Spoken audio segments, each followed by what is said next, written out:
welcome to my collective manga haul for the month of August. This will just be me opening all the packages I get throughout the month, as always. And to start, I don't even have to say it, do I? We have a Barnes & Noble pre-order package, which contains volume 9 of A Condition Called Love, one of my favorite ongoing romance manga. I'm a couple volumes behind, so excited to catch up. I also really want to watch the anime for this one. And then I have a package from the lovely folks at Yen Press. This is my stack for today, so let's take a look. Starting with, we have In Another World, My Sister Stole My Name, and from the synopsis seems like it is some type of isekai one with a pretty interesting premise in my opinion, so excited to check this one out.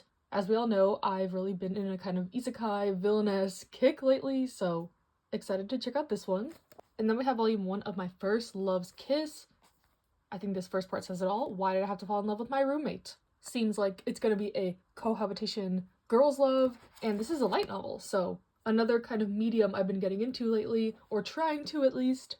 Then we have volume 1 of the Hachioji specialty Tengu's Love. From the synopsis, this one sounds like a kind of supernatural romance, and the art looks very stunning from the covers alone, and the colors definitely pop. This is like a neon pink. I don't know if it comes across on the camera, but one I have not heard anything about, but seems like it could be interesting. And then we have volume 1 of Hell is Dark with No Flowers. This one is also a light novel and seems like it'll be kind of another fantasy, more yokai based, so maybe something like The Professor's Conjecture, or maybe even like Twilight Bound Hanako-kun. It kind of gives me that vibe, so glad I have the chance to check this one out as well. And then lastly, we have Strategic Lovers. Interesting, a plastic wrapped 18+ title. Seems like it's, maybe I need to censor this a little bit, harem, but potentially with like a little bit of a twist. So we'll try this one out. I don't know the last time I read like a ecchi manga or something like that. From the looks of it, that's what this is, but Yen Press usually doesn't steer me wrong, so they sent me this for a reason, and we'll see. My stack of Yen Press volumes has grown exponentially also, so it's probably time for me to do another like volume 1 try vlog. But yeah, thank you as always to Yen Press. Excited / intrigued to try some of these out, and I'll let you all know my thoughts when I get to them. And then also not manga, but I actually just got back from Detroit for work. I was there last week, and I was able to do a little bit of book shopping. We came across this really cool like used / new bookstore, and I ended up getting this book, The Girl on the Train. My coworker who was with me this time is also a like book lover, and she highly recommended this to me, so I picked it up pretty much blind. All I know is it was in the thriller section. And recently I liked The Housemaid, which was also kind of like a domestic thriller, so if this is in that same vein, I think I'm gonna like it. And then I also got this. It's like a book sleeve. I've been looking for one of these for a while, like a cute one, because I commute on the bus for work, and I always want to take like a volume of manga with me, but I hate to just toss it in my bag. So I've been looking for like a book protector sleeve thing. And also this was really cute, and my coworker agreed that this matches my aesthetic, so how could I not? How could I not? But yeah, just a small little haul. I also got some postcards. Detroit was pretty fun. I did like the city. My work definitely takes me to places I never thought I would go for some reason, so it's always fun to kind of explore the new places, pop in bookstores when I can, stuff like that. They had a Books A Million pretty close by. I didn't get the chance to go, but I've never gone because they don't have them in California, so I know it's just like a Barnes & Noble, but I thought it'd be kind of cool to go there, so maybe in the future I'll be able to find one. I think my next trips are to Ohio, Kentucky, potentially Massachusetts, so we'll see. And I'll see you in the next clip. Hello, we have a couple pre-order packages from Barnes & Noble today. Both boxes are a little banged up, so hopefully everything in here is okay. And first we have my beloved The Fragrant Flower Blooms with Dignity, Volume 2. As we all know, one of my favorite series. Finally getting an English print, and it seems like they're going to be churning them out quite quickly, which is good. They're at like volume 14 in Japanese, I think. So yes, such a cute coming-of-age high school romance series that I highly recommend to everyone. And then I have volume 9 of Cross My Love Otaku X Punk, another series that I really enjoy. This one is just kind of fun high school shenanigans. We're slowly chipping away at some plot points, but for the most part, it's kind of just a comedy manga. But I really like the characters. I've become quite attached, and it always amazes me how many volumes the series has. And in this box we have Spy Family Volume 12. Always a treat to get one of these volumes. They come out quite slowly, but I love Spy Family. Always happy to read another volume of it. And then I got volume 3 of the omnibus for Neighborhood Story, so also super excited to have this one. I've only read the first volume, but I enjoyed it so much, and honestly I'm kind of just waiting for this to finish. There's only one more volume, but this is the prequel to Paradise Kiss, and from the first volume the vibe is kind of a childhood friends to lovers type beat, which I love. So yes, in addition to the gorgeous Ayazawa art, of course, and fashion. And I'm actually leaving for an international vacation tomorrow, so I think I'll see you at the end of the month with the last clip with whatever comes while I'm gone. Hello, it is the end of the month and I'll open all the rest of the packages I got. I was actually on vacation in Croatia for 2 weeks, so I just got home and all this was waiting for me. And over in Croatia, I did get one thing I wanted to share. So I got this version of A Good Girl's Guide to Murder. I believe this is just like the European edition of it.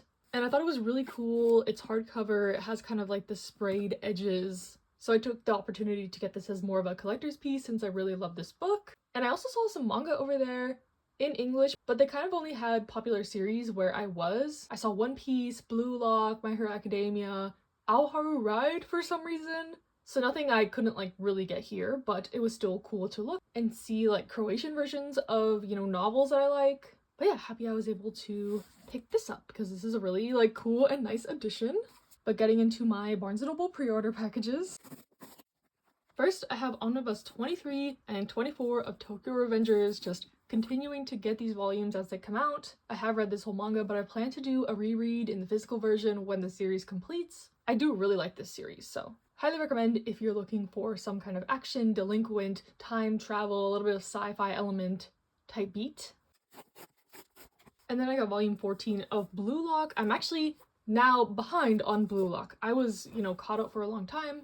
The physical release finally got up to where I've read, and now I'm ready to continue on in the story, which is exciting. I've been reading a lot on K-manga and through my library, so I really need to, you know, pull from my physical TBR now and stop that. And Blue Lock is going to be one of the first on my list. And next we got volume 5 of My Girlfriend's Child. I think I'm also a volume behind on this, but this is such an impactful story in my opinion about a couple in high school and the girl gets pregnant and kind of them just navigating what to do in this situation. Really touching and I love the art. Then I got volume 2 of The Perks of Being an S-Class Heroine. Super excited for this one. I really loved volume 1. A really good setup to an isekai kind of royal setting. So super excited for this. And then I also got volume 2 of Friday at the Atelier. I really enjoyed volume 1 of this. I think it's only going to be like a 3-volume series, but the setup is kind of like this quirky romance between this artist and this girl he finds on the street who he asks to model for him, and it's kind of like a weird nude modeling situation, and his subject that he paints is fish. So I thought the setup was really funny, and they're really awkward with each other, and I'm excited to see where their relationship develops. And then lastly, I got this package from Yen Press. I think this is the first 2 packages from Yen Press in a month. I really need to do like another volume 1 try vlog video with just Yen Press stuff at this point. So this is my stack for this package. And immediately Pink and Habanero stands out. I saw a lot of hype when this one got announced to be released. I think it is a high school romance story, kind of opposites attract situation. Here is the synopsis, but always excited to try a new series like this. And then we have Spring Storm and Monster. This art style looks familiar. I think it's by the same author as Cheeky Brat, but looking at the synopsis, it seems like it's gonna be a step-siblings romance, so I don't know how I'll like that, but we'll give it a try regardless. And then from Easy Press, we have Finding Camellia. Such a pretty cover. I love pretty much everything from Easy Press, so I'm expecting to enjoy this. And from the synopsis, it sounds a little bit like Nina the Starry Bride or Prince Freya, where the main character has to pose as a royal, so it sounds fun. I like stories in this vein as well. And then we have volume 1 of Reverie in the Land of Prayer. I'm wondering which side story, so maybe this is like a spin-off to another series. Let me know if you know, but sounds like it's kind of a magical witchy series. And then we have this one-shot, it looks like. The magical girl and the evil lieutenant used to be arch enemies.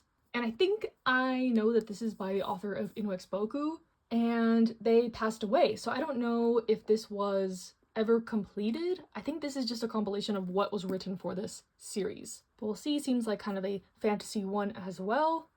Very hefty. This one's a chunky one with kind of a thick white page. The art looks really pretty though. And then we have a couple light novels. First, we have Even a Replica Can Fall in Love. So I don't know if this is kind of like a robot or like an android type one where someone's a replacement for someone, or if it's just like her twin. I guess we'll find out once we read this one. And then lastly, we have Victoria of Many Faces. And this one seems kind of like a action secret agent type one. Reminds me a little bit of Spy Family from the synopsis, so we'll see how this one is as well. And thank you as always to Yen Press for the very generous packages that they always send me, even though it's really bulking up my TBR. Look out for a video involving these, hopefully soon. That's all I have for the month. Stay safe, stay happy, stay healthy, and I'll see you in the next one.